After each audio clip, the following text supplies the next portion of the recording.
இன்னைக்கு நம்ம ஃபுட் வார் season 4 10th episode தான் பார்க்க போறோம். எபிசோட ஓப்பனிங்ல சோ ஃபர்ஸ்ட் இயர்ஸா இருக்கிற நம்ம ஹீரோவும் எரினாவும் எவ்வளவுதான் திறமசாலிகளா இருந்தாலும் தேர்ட் இயர்ல இருக்கிற அதுவும் கவுன்சில் ஆஃப் 10ல நம்பர் 1 அண்ட் நம்பர் 2ல இருக்கிற ரெண்டு பேரை வந்து எப்படி தோக்கடிக்க போறாங்கன்னு ஒரு கேள்வி இருக்கும். அது மட்டும் இல்ல நம்ம சுகாசாக்கு இன்னொரு ஒரு கவலை வேற. ஒன்ஸ் இந்த போட்டி எல்லாம் முடிஞ்சிருச்சு அப்படின்னா திருப்பி நான் கவுன்சில் ஆஃப் 10ல போயிட்டு அந்த வேலைகள் எல்லாத்தையும் பார்த்தாகணும். இந்த சட்டோஷி பையனும் மெகஷிமாவும் கூட இருக்கிற வரைக்கும் அந்த பேப்பர் ஒர்க்ஸ் எல்லாத்தையும் பயங்கரமா பாத்துக்கிட்டானுங்க. இனிமேல் அவனுக்கு இருக்க மாட்டானுங்களே அப்படின்னு ஃபீல் பண்ணுவானா. டே ஒழுங்கா மேட்ச்ல கான்சென்ட்ரேட் பண்ணடா அப்படிங்கும் போது ஓகே ஓகே எப்படி நம்ம தானே ஜெயிக்க போறோம்னு செம்ம கான்பிடண்டா இருப்பான். ரெண்டு பேரும் செம்ம சிங்க்ல வேலை பார்த்துக்கிட்டு இருப்பாங்களா. இருந்தாலும் நம்ம எரினாவும் ஹீரோ பையனும் அப்படியே ரெண்டு பேரும் சண்டை போட்டுக்கிட்டே இருக்கேன். இதை கவனிச்சு எரினாவோட அப்பாவும் போட்டி ஆரம்பிக்கும் போதே யார் ஜெயிக்க போறாங்கன்னு தெளிவா தெரியுதுன்னு யோசிப்பாரு. இந்த மாதிரி ரெண்டு பேரும் சண்டை போட்டுக்கிட்டு அப்படி என்ன டிஷ் தான் மேக் பண்ணிட போறாங்கன்னு அந்த உராரா பொண்ணு கலாய்ச்சிக்கிட்டு இருக்கேன். முதல்ல அந்த கோபாயாஷி தான் பார்த்தா ஒரு அப்படைசர் ஒன்னு வந்து கிரியேட் பண்றா. லைக் மெயினான டிஷ்ஷஸ் சாப்பிடுறதுக்கு முன்னாடி லைக் முதல்ல சின்னதா ஒரு டிஷ் வந்து ஆரம்பிப்பாங்கல்ல.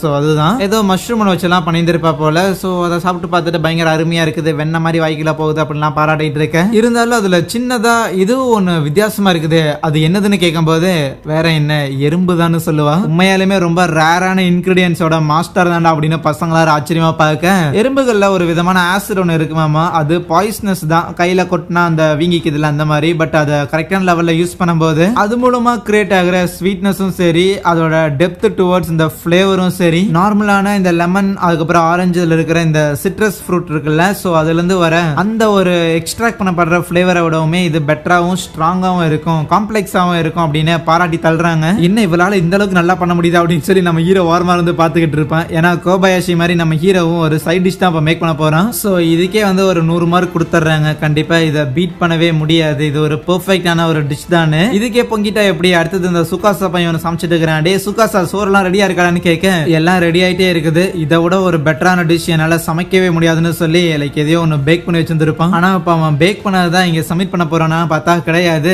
அந்த பேக் பண்ணதை அப்படியே உடைக்க உள்ள பார்த்தா மீட் எல்லாம் வச்சிருந்திருப்பான். சோ அதுக்குள்ள வந்து மீட்டை வச்சு வேக வச்சிருந்திருப்பான் போல. சோ அதை எடுத்து அப்படியே ஒரு பிளேட்ல சர்வ் பண்ணிட்டு அவன் அதுல யூஸ் பண்ணிருக்க மீட்டுமே வந்து ஒரு மான் கறி தானாமா. சோ இதுக்கு முன்னாடி நம்ம ஹீரோ கூட அந்த சுகாசா போட்டி போடும் போதுமே ஒரு மானை வச்சுதான் டிஷ் மேக் பண்ணிருப்பான். சோ அன்னைக்கு இருந்ததை விட இன்னைக்கு வேற ஒண்ணு பண்றான் அப்படின்னா லைக் பெட்டரா இருந்திருக்கானோ என்ன அப்படின்னு நம்ம மெகுமி எல்லாம் யோசிக்க, ஜட்ஜஸுமே அதை டேஸ்ட் பண்ணி பார்த்துட்டு அருமையா இருக்குன்னு சொல்லுவாங்களா. ஈவன் சுகாசா நம்ம ஹீரோ டீம் கொடுத்துட்டு நம்ம அன்னைக்கு போட்டி போடும்போது கூட நீ இதை டேஸ்ட் பண்ணி பார்த்தே இல்ல, சோ அதை விட இது எவ்வளவு பெட்டரா இருக்குதுன்னு இப்ப கூட நீ டேஸ்ட் பண்ணி பாருன்னு சொல்லும்போது சரின்னு அவனும் சாப்பிடுறான். சோ மிகவும் ஒரு அருமையான ஒரு உணவு. இது எப்படி நாங்க தோக்கடிக்கிறதுன்னு சொல்லி ஹீரோக்கே ஒரு கேள்வி வர அளவுக்கு தான் அது அந்த அளவுக்கு அருமையா இருந்திருக்கும். எரினாவோட அப்பாவும் இதை விட வேற ஒரு பெர்ஃபெக்டான ஒரு டிஷ்ஷை வந்து இந்த இடத்துல சமைச்சிடவே முடியாது, ஏதோ ஒரு கல்லினரி ஈடன் கார்டன்ல இருக்கிற மாதிரியான ஒரு உணர்வு தருதுன்னு சொல்லுவான். அது மட்டும் இல்லாம நம்ம எரினாவோட ஃபேமிலிக்குனே இந்த மாதிரி ஏதோ ஒரு கிஃப்டட் ஸ்கில் ஒன்னு இருக்கும் அப்படின்னு அந்த மொட்டை சொல்லியிருப்பான்ல. ஒருத்தங்க சமைக்கிற அந்த ஃபுட் வந்து ஒரு பர்டிகுலர் கேலிபர்ல இருக்கு அப்படின்னா அவங்களால பிளஷரை ஃபீல் பண்ண முடியும்னு சொல்லியிருப்பான்ல.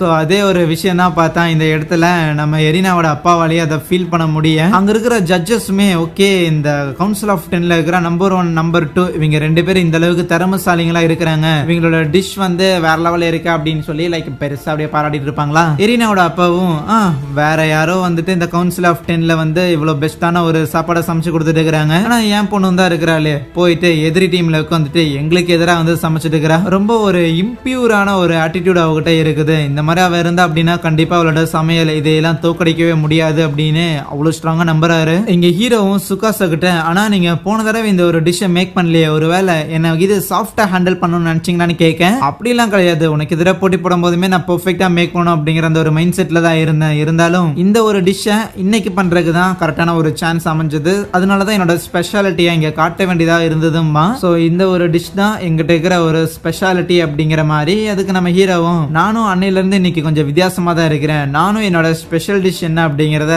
செஞ்சு காட்டுறேன்ட்டு அந்த இடத்துல சமைச்சுக்கிட்டு இருக்கேன். நம்ம பசங்க எல்லாரும் ஹீரோ பையன் வந்து சைட் டிஷ் தானே மேக் பண்ணணும், அவன் எப்படா போய் சுகாசாவை சேலஞ்ச் பண்ணிட்டு இருக்கிறான், ஒருவேளை இந்த சைட் டிஷ்ஷே வந்து பயங்கர ஸ்பெஷலா பண்ண போறானா, அதனால ஏதோ ஸ்பெஷாலிட்டி எல்லாம் சொன்னானா அப்படின்லாம் ஒன்னும் புரியாம யோசிச்சுட்டு இருப்பானுங்க. ஒருவேளை எப்பவும் போல ஸ்பெஷலான டிஷ்னு சொல்லிட்டு அந்த கேவலமான அந்த ஸ்குவிட திருப்பி செஞ்சு கொடுக்க போறானா அப்படின்னு லைட்டா பயம் வந்துடும். அதுவே டக்குமி நேத்து என்ன நடந்ததுன்னு யோசிச்சு பார்ப்பான். யார் எதை சமைக்க போறாங்கன்னு ஹீரோக்கும் எரினாக்கும் பயங்கரமா சண்டை வந்துருக்குமா. எரினா அங்க இருந்து கோச்சிட்டே போயிருந்திருப்பா. ஐயோ அந்த மாதிரி சண்டை போட்டுக்கிறது நல்லது கிடையாது, ஒருவேளை இப்படி சண்டை போட்டு எங்களால எதை செய்ய போறோம் அப்படின்னு டிசைட் பண்ண முடியலன்னா கடைசியில ராக் பேப்பர் சிசர் போட்ட வேண்டியதா அப்படின்னு அப்போ அப்பவே அவன் யோசிச்சிருப்பானா. அப்பதான் ஹீரோக்கு இன்னொரு ஒரு விஷயம் ஞாபகம் வரும். அந்த எரினாவோட அப்பா வந்து கேட்டிருந்திருப்பாருல, சொல்லியிருந்திருப்பாருல, ஒன்ஸ் நீங்க எல்லாரும் இங்க தோத்து போனதுக்கு அப்புறம் லைக் எரினாவை திருப்பி வந்து இந்த கவுன்சில் ஆஃப் 10ல சேர்த்துக்கிட்டு இந்த கல்லினரி வேர்ல்ட அடுத்த லெவலுக்கு எடுத்துட்டு போறதுக்கான இந்த பாதையில நீ தான் இருக்க போறேன்னு ஏன் நம்ம எரினா மேல அவங்க அப்பா இந்த அளவுக்கு ஆர்வம் காட்டுறாரு அப்படின்னு கேட்க அதுக்கு சட்டோஷி சீனியர் தான் சொல்லியிருப்பாரு. அதுக்கான காரணம் எரினா கிட்ட இருக்கிற அந்த காட் டங்க் அப்படிங்கிற அந்த ஒரு எபிலிட்டி தான். சோ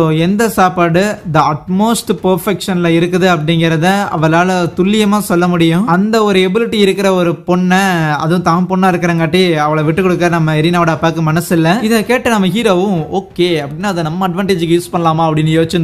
சோ ஒன்ஸ் நம்ம ஹீரோ அங்க ஒவ்வொன்னையும் சமைக்கிறதுக்கு முன்னாடி நம்ம எரினா கிட்ட டேஸ்ட் பண்றதுக்காக கொடுப்பான். எரினாவோட அப்பாவை பார்த்துட்டு நீங்க மட்டும்தான் அவளோட ஸ்கில்ல வந்து யூஸ் பண்ணிக்குவீங்களா, என்னாலையும் யூஸ் பண்ண முடியும் அப்படின்னு ஒரு மாதிரி பண்ணிட்டு இருப்பானா. சோ அவளும் அதை டேஸ்ட் பண்ணி பார்த்துட்டு இல்ல இதுல இன்னும் பெட்டரா வேற ஏதோ ஒன்று பண்ணிருக்கலாம் அப்படின்னு சொல்லிட்டு அவ ஏகப்பட்ட இன்ஸ்ட்ரக்ஷன் எல்லாம் கொடுக்க அது வந்து ஒரு பிரில்லியண்டான ஒரு ஐடியா மாதிரி அங்க இருக்கிற எல்லாருக்குமே தோணும். ஈவன் சுகாசா கோபாயாஷி அவங்களுமே அதை அக்னாலேஜ் பண்றாங்க. பயங்கரமான டேஸ்டிங் ஸ்கில் இருக்கிற ஒருத்தங்களை கூட வச்சுக்கிட்டு எல்லா இன்கிரியன்ட்டையும் அந்த அளவுக்கு ப்ராப்பரா மேக் பண்றாங்க அப்படின்னா ஒரு பெர்ஃபெக்ட்டான ஒரு அந்த ஸ்டார்டர் ஒரு அப்படைசர் வந்து அவங்களால கிரியேட் பண்ண முடியும்னு. அப்படி என்ன அப்படைசர் தான் அவன் முதல்ல மேக் பண்றான் அப்படின்னு எரினாக்கு தெரியல. இருந்தாலும் அவன் தொடர்ந்து ஒவ்வொன்னா வந்து டேஸ்ட் பண்றதுக்கு கொடுத்துட்டே இருக்கும்போது ஓகே ரைட் நேத்து நைட் நம்ம எல்லாரும் டிஸ்கஸ் பண்ணிட்டு இருக்கும்போது நம்ம எரினா பார்த்து ஆக்சுவலி இந்த மாதிரி ஒரு அப்படைசர் ப்ரிப்பேர் பண்ணு. ஏன்னா அப்படைசரோட கான்செப்டே வந்து லைக் அந்த ஸ்டார்டர் அதை சாப்பிட்டு அடுத்தது வந்து அதை சாப்பிடும் போதே வந்து மெயின் டிஷ் என்னவா இருக்கும் அப்படின்னு சொல்லி ஒரு ஆர்வம் வரணும். மெயின் டிஷ் கூட வந்து அது ரிலேட் ஆகிற மாதிரி இருக்கணும் அப்படிங்கறத அந்த ஸ்டார்டரோட ஐடியாவே. சோ அதனால அவ ஒன்னு மேக் பண்ண சொல்லியிருந்திருப்பா.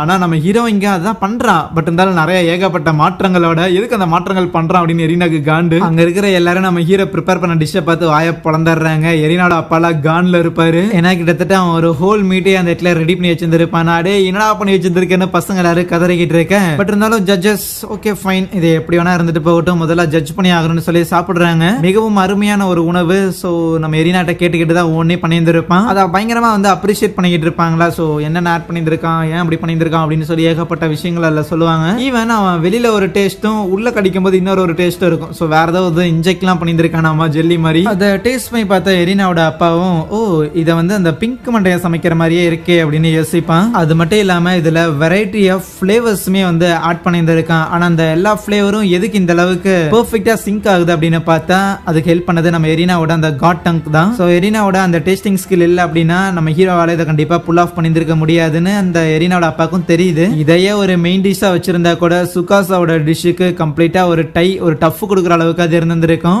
ஏன்னா நம்ம கோபாயாஷியோட அந்த டிஷ்ங்கிறது சுகாசா செஞ்ச சாப்பாட்டுக்கு ஒரு காம்ப்ளிமெண்டரியா இருந்திருக்கும். ஆனா நீ மேக் பண்ண இந்த ஒரு ஃபுல் மீல்ஸ் மாதிரியான இந்த ஒரு மீட்டுங்கிறது கண்டிப்பா எரினா செய்ய போற சாப்பாட்டுக்கு எதிராக இருக்க போது மொத்தமா முடிய போகுது அப்படின்னு தான் நினைக்கிறேன். ஈவன் அங்க இருக்கிற ஐசன்ல இருந்து நம்ம எரினா முதற்கொண்டு எல்லாருமே திட்டுவாங்க. சோ அப்பதான் ஹீரோ சொல்லுவான் ஏன் எரினா அதுக்கெல்லாம் கோச்சுக்கிட்டு இருக்கிற, சுகாசாவோட டிஷ்ஷை டேஸ்ட் பண்ணும்போதே தெரியல அது எந்த அளவுக்கு ஸ்பிளண்டடா இருந்துச்சுன்னு. சோ அதை பீட் பண்ற அளவுக்கான ஒரு டிஷ் இல்ல அதுக்கு ஈடு கொடுக்குற மாதிரி என்னோட இருக்கு அப்படின்னா நீ எப்பவுமே என்னோட திறமைசாலின்னு சொல்லுவேல அப்படின்னா என்ன பீட் பண்ற மாதிரி ஒரு டிஷ் நீ மேக் பண்ணு. இப்ப நான் இதை மேக் பண்ணிருக்கேன்ல இதோட பெட்டரா நீ ஒன்னு பண்ணு பாப்போம். இன்னும் சொல்ல போனா இந்த ஃபுட் வார் அப்படிங்கறது உனக்கும் எனக்கும் நடுவுல தான் நடக்குதுன்னு சொல்ல அங்கே இந்த ஒரு எபிசோடை முடிக்கிறாங்க.